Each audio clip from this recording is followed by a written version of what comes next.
After leaving the hotel very early, we took the train from Circular Quay to the airport for our morning flight from Sydney to Hobart, where we checked into our hotel just before noon. In contrast to the warm weather and buzz of Sydney, Hobart seemed much colder and decidedly tranquil in a very agreeably relaxed way. We had a meander along Hunter Street, enjoying the view of the wharves by Sullivan's Cove.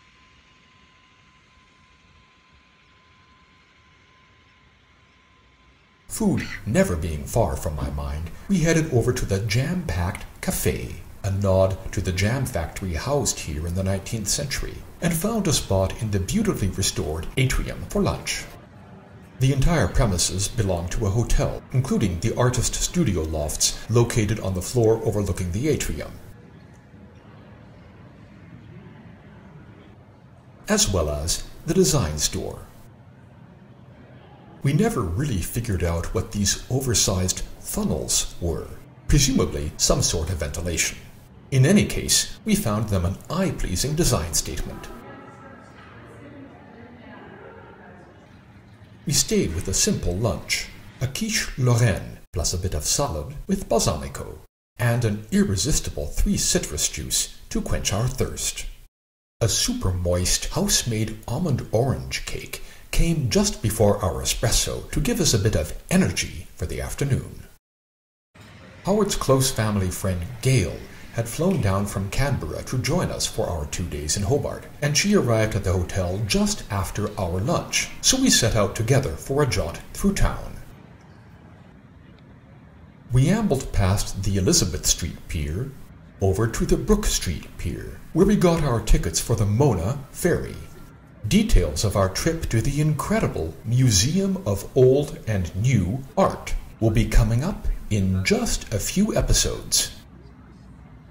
The presence of the Aurora Australis, an icebreaker often used by the Australian Antarctic Division for Antarctic expeditions, reminded me that due south of Hobart, the next landmass is indeed Antarctica.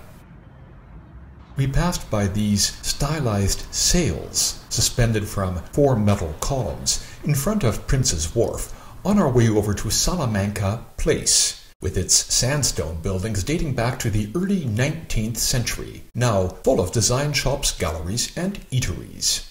We spent the next hour or so wandering around Battery Point, just to the south, enjoying the views of the gardens and verandas of the houses. Many verandas were glass enclosed. Hobart is not known for a dearth of wind. Perhaps in this context I should mention that I may have been the first visitor ever to spend 3 consecutive days in Hobart in September and not encounter a drop of rain. The 1909 signs on the Battery Point Sculpture Trail were a reference to local son Errol Flynn, born in Battery Point in that year. Eventually, we ended up back on Salamanca Place, where Howard purchased a work by a Tasmanian artist at the Handmark Gallery. This required a celebratory glass of Tasmanian bubbly afterwards. On the way back to our hotel in the fading light, I appreciated the now blue-lit sails in front of Prince's Wharf,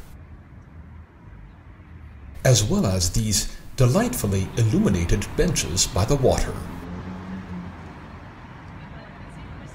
It was time to get some rest. We were eagerly looking forward to our dinner at Franklin a bit later. All those mouth-watering details will be in my next video.